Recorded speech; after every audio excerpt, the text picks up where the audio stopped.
Some of you may know that I used to work at hairdressers. This was back in 2022. This was my first 9 to 5, coming straight out of college. No ambitions, no la passion, no motivation, but I needed something. Imagine going to college for a year, getting that certificate, and then you end up shampooing at a hairdresser's. I would shampoo all the women's hair, old and young. I don't know why I had to say that, but it just was an intrusive thought. And I would also clean up the bathroom.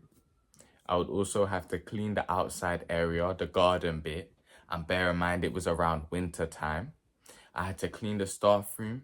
I had to wash up all the wares, etc., etc. You know, a lot was entailed inside of this job. Many people would say maybe it's tiring, but many people do more. You probably have done more. I was in this place for about 2 months. I was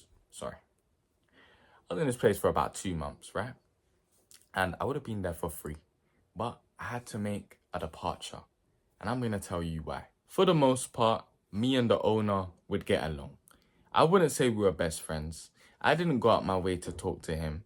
I would just stick to myself. But for the most part, we were okay. I thought he was nice. He thought I was nice.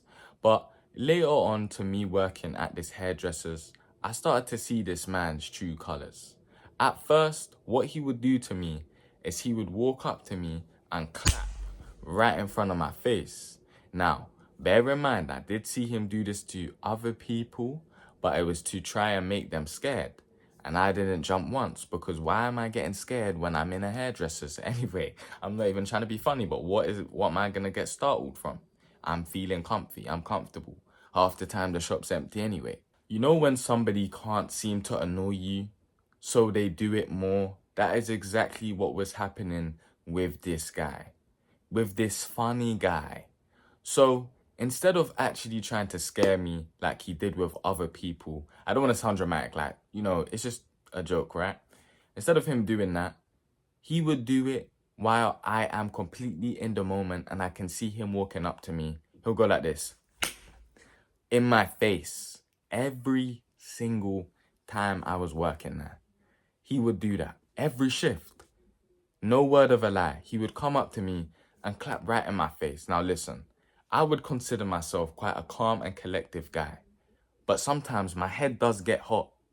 My head does get hot. My body feels hot. And I start getting built up anger inside of me. It's building up, building up, building up. That volcano's gonna blow soon. So he kept doing that to me. And I weren't fazed at all. I was just deadly serious. I thought maybe he'll stop. And I do think I should have said something to him. And I really wanted to. But if I opened my mouth in those moments, it wouldn't have been anything pretty. So 2 things came in my mind. For one, is this guy trying to get me out of my job? Bear in mind, I'm in the probation period. In these 3 months of me working here, if they don't want me working there, I'm gone. If I don't want to work there, I can be gone because I'm not signed to a contract. I do not need to leave my notice. So that works in my benefit and in their benefit too. So I'm thinking, is he trying to get a reaction out of me? Is he trying to instigate something, or is this his way of just having fun? But he's doing it to me the most. Then the second thing I'm looking at is my skin color. In this shop, I was the only black person there. It was white guys and white women. So am I thinking, hold on, is he doing this because of this? Because that just comes into your head. I'm not even that type of person. Sometimes I just keep it moving. That's going to happen to everybody at the end of the day when you're the only different person there. So those 2 things came into my mind, but I kept it silent. I held it down and I kept working. Eventually, I would debunk these 2 theories. For one, me being the only ethnic person there was actually helping with the customers. I was having old ladies move to me, and I felt like I was a woman for once. That's how uncomfortable it must be when you get those type of people moving to you. I was shampooing this one woman. It was going okay, and you have to give massages. Bear in mind, I am good at massages. So I was giving this woman a massage, this and that, the oil treatment, whatever, the shampoo. This woman's telling me I have nice fingers. Then she's telling me I'm so young. What do you mean I'm so young? Isn't everyone in the shop young compared to you? So she's telling me I'm all so young. She's turning around to look at me. And it's just getting a bit too much. Now, I know older women, old ladies, elderly women, whatever, they like to flirt and they can get away with that. But for me, sometimes it was getting a bit too much. Sometimes I was standing there with my batty clenched because I was feeling mad uncomfortable. And a lot of the times I just wanted to walk away, clean my hands, and go home. You got me looking at my hands twice, thinking, aren't my fingers regular?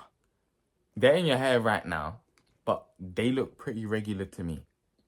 But anyway, I've had a lot of instances where the old elderly women there were being quite cheeky with me. And for the most part, a lot of people were kind of wondering, if you will, in a nice way, of what I was doing in my life and what I was doing there. And it built good conversations, and I'm very good at conversating with people. So for the most part, it was good having me there because I was willing to work, I was young, and I was the only ethnic person there. I just see benefits, no complaints. Revisiting my first theory, there was no way this guy was trying to instigate or having a fight with me. I just think he was a pretty unserious guy. But unserious people do take things too far, even me. One day, short and sweet, I'm on my break. In this job, you can technically have a break at any time because there'll be moments when the other hairdressing assistants will be there helping about, so you could just have a sit down for a second. So I was doing that. One of my colleagues were washing up by herself, which everybody does by themselves, and the owner comes in to the staff room. He's already looking at me. All I'm doing is minding my business, twiddling my thumbs, hands on my lap. I'm not doing anything to anybody. I'm not slacking off. I just sat down. He has a chair near about in the center of the room, and he sits on that chair and we sit on the hard bench. That's okay. He looks at me and he says, "Go and help her name wash up." Now I'm thinking in my head, who's ever helped me wash up? What help do you need washing up? Because there wasn't a boatload of stuff in there, of the pots, of the brushes, of the coffee mugs. No, it was barely anything. It was just because I was sitting for a second, he wanted to try and keep me busy. So I'm thinking to myself, has anyone helped me while I wash up when I've had so many things there? The answer is hell no. Nobody was helping me. And that's not even the fact of the matter. The fact of the matter is that he is talking for the sake of talking to me. There's no need to say all of that. So I must have told him no. I said, it's fine, she's got it. So then he looks at me, he gives me one of these looks, like a parent when their kid is talking out of place. Like, what did you just say? Say that again. I bet you say it again. So he's looking at me like this, and I'm looking at him funny because I'm sensing some funny vibes from him. Things are getting a bit tense now because he's repeating and I'm repeating. I'm standing on what I'm saying, and so is he. So then because he repeatedly says it and he's practically forcing me to do it, I get up. But as I'm getting up, I go, and I kind of sort of roll my eyes and talk because I'm like, this guy. Of course, it's this guy finding some way to trouble me. Little old me, finding a way to do something. That's fine. He's just constantly stirring that pot. That's okay, because I'm not going to react. Then he says, "Did you just roll your eyes at me?" He starts shouting. He's like, "Did you just try and answer me back?" There have been many times in my life where people have made me feel small. And I told myself I wouldn't allow that to happen again. Unrealistic, I know. And in that moment, the only thing I thought of doing was walking up to him and grabbing him and saying, "What?" That's all I had in my mind. I was holding every single fiber back inside of me. He was going red. He was shouting at me. He was telling me to wash up the wares. Look, I'm even getting tight now. I'm losing the stoicism. I'm getting them flashbacks. They're coming back inside of my mind. And I also just wanted to walk out and leave. I'm not the type to do something like that. But honestly, with already all this built up tension, this built up funniness, and me feeling a way about this man, and then he's going to shout at me for not washing up with somebody else where nobody washes up with somebody else. That just doesn't happen because there's never too much to wash. Sometimes it does pile up, but we were all on it. And she was fine with what she was doing, and he was telling me to go help. I don't know. How do you feel about that? Let me know down in the comments below. He's gone, I've told you to do something. Do it now. Don't answer back to me. In that moment, I didn't even say a word. I just held myself. And I said, don't react. You're going to be in a moment at some point in your life where you are forced to not react to somebody treating you this way or acting up for no reason. There's going to be moments where you have to hold yourself back, where you really have to close your mouth. Because there's so much I want to say and there's so much I want to do. And I want to just walk out of here. But you know what? I ain't trying to play with my money. I ain't trying to mess up.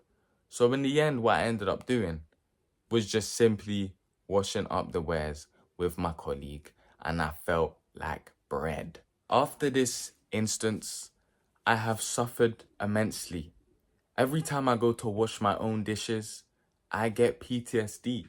I start quivering, I start shaking, especially when someone asks me to wash up for them. That's the worst thing, because I hear that man's voice inside of my head when he was telling me repeatedly not to talk back and to be obedient and to listen. So I have PTSD from this instance. Maybe I'm not strong as you. Maybe you would have just been fine. But with all that context, with all this anger built up, all I can do now is end this video and unleash it onto something else. Anyway, that's me for today. I'm going to catch you tomorrow.